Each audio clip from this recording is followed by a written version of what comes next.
জুলাই আগস্টে যে সকল ছাত্র জনতা শহীদ হয়েছেন এবং আহত হয়েছেন তাদের সকলের প্রতি আমি সমবেদনা জানাই।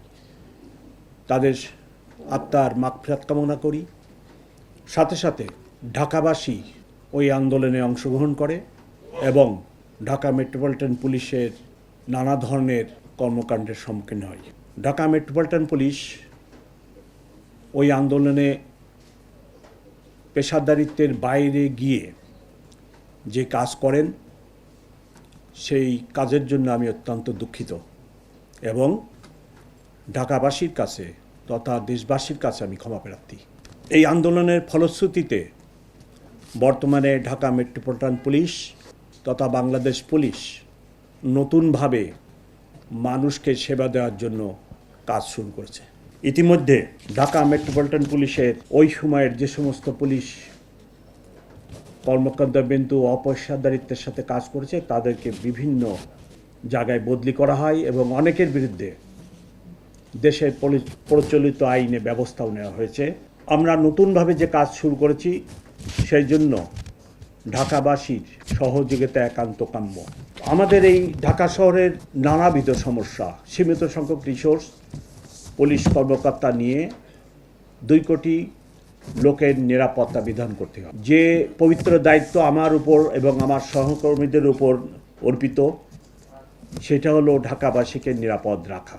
পরিবর্তিত পরিস্থিতিতে আপনারা অবশ্যই সকলে পর্যবেক্ষণ করেছেন যে 5ই আগস্টের পরে যখন পুলিশ অনেকটাই ইনঅ্যাক্টিভ হয়ে পড়ে তখন ঢাকা শহরের আইনশৃঙ্খলা পরিস্থিতির কী অবস্থা দাঁড়ায়।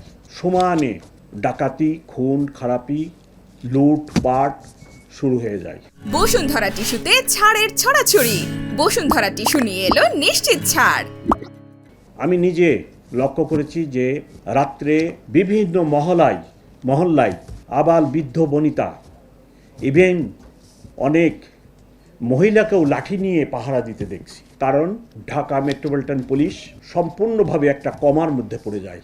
আমার পূর্ববর্তী যিনি কমিশনার ছিলেন এবং বাংলাদেশ পুলিশের যিনি ইন্সপেক্টর জেনারেল ছিলেন এবং আমার সহকর্মীদের অক্লান্ত পরিশ্রমে আমরা ওই অবস্থা থেকে উত্তরণ ঘটাতে সক্ষম হয়েছি। ঢাকা মহানগরীর অনেক সমস্যার মধ্যে প্রধানতম সমস্যা ট্রাফিক ব্যবস্থা। এই শহরের রাস্তাঘাট অত্যন্ত সীমিত। একটি আদর্শ শহরের রাস্তার পরিমাণ থাকা উচিত 25%, 25%। আমাদের এই শহরের রাস্তার পরিমাণ মাত্র 7% এবং এই শহরের এই রাস্তায় আপনার মোটরাইজড ভেহিকেল চলে, ম্যানুয়ালি অপারেটেড রিক্সা চলে, ইদানিং হিউজ পরিমাণ অটোরিকশা চলতেছে। গত গভর্নমেন্টের সময় অটোরিকশাকে অনুমতি দেওয়ার কারণে হু হু করে অটোরিকশার সংখ্যা বৃদ্ধি পাচ্ছে এবং এই অটোরিকশার সংখ্যা যদি রোধ করা না যায় অচিরেই আপনারা এরূপ একটি ঢাকা শহর পাবেন যেখানে আপনি আপনার বাসা থেকে বেরোলেই আর কোনো মুভমেন্টের সুযোগ থাকবে না। ম্যানুয়ালি অপারেটেড রিক্সার যে সাইজ, যে আকার, অটোরিকশার আকার ম্যানুয়ালি অপারেটেড রিক্সার চেয়ে প্রায় দ্বিগুণ। আমার রাস্তার স্পেস অত্যন্ত সীমিত। এই সীমিত স্পেস অটোরিকশা দখল করে নেবে এবং মানুষের মুভমেন্ট একদম বন্ধ হয়ে যাবে। তাই সদাশয় সরকারের সাথে আমি এই বিষয়টি আলাপ করেছি এবং একটি ব্যবস্থাপনার মধ্যে আনার জন্য অনুরোধ করেছি।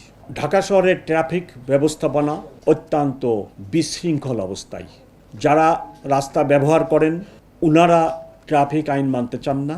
অন্যদিকে হকাররা ফুটপাত ব্যবহার করে এবং ফুটপাতের বাইরে এখন তারা রাস্তাও দখল করে নিচ্ছে এবং রাস্তা দখল করে ব্যবহার করছে। এরূপ অবস্থায় ট্রাফিক ব্যবস্থাপনা অত্যন্ত জটিল হয়ে পড়েছে।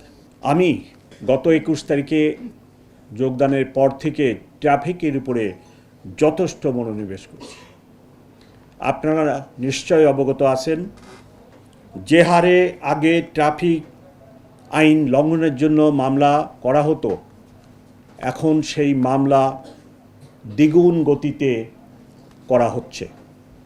এটার অর্থ এই নয় যে আমি একজন tax collector or VAT collector, মামলা করে আমি রেভিনিউ কালেকশন করতেছি। সেটা আমার উদ্দেশ্য নয়। আমার উদ্দেশ্য ট্রাফিক ব্যবস্থাপনাকে একটা শৃঙ্খলার মধ্যে নিয়ে আসা। এমনকি ফুটপাতের উপরে মোটরসাইকেল উঠাই, যেখানে ঢাকাবাসী হাঁটে, সেই হাঁটার পথেও যখন ট্রাফিক কনজেশন হয়, মোটরসাইকেল উঠে ওনারা ফুটপাত দিয়ে মোটরসাইকেল চালিয়ে আগে যেতে চান। এইরূপ একটি অবস্থার মধ্যে আপনাদের এবং সকল ঢাকাবাসীর সহযোগিতা ছাড়া আপনার ট্রাফিক ব্যবস্থার কোনো উন্নতি হবে না। এই জন্য ঢাকাবাসীর কাছে আমি বিনীতভাবে সহযোগিতা কামনা করি।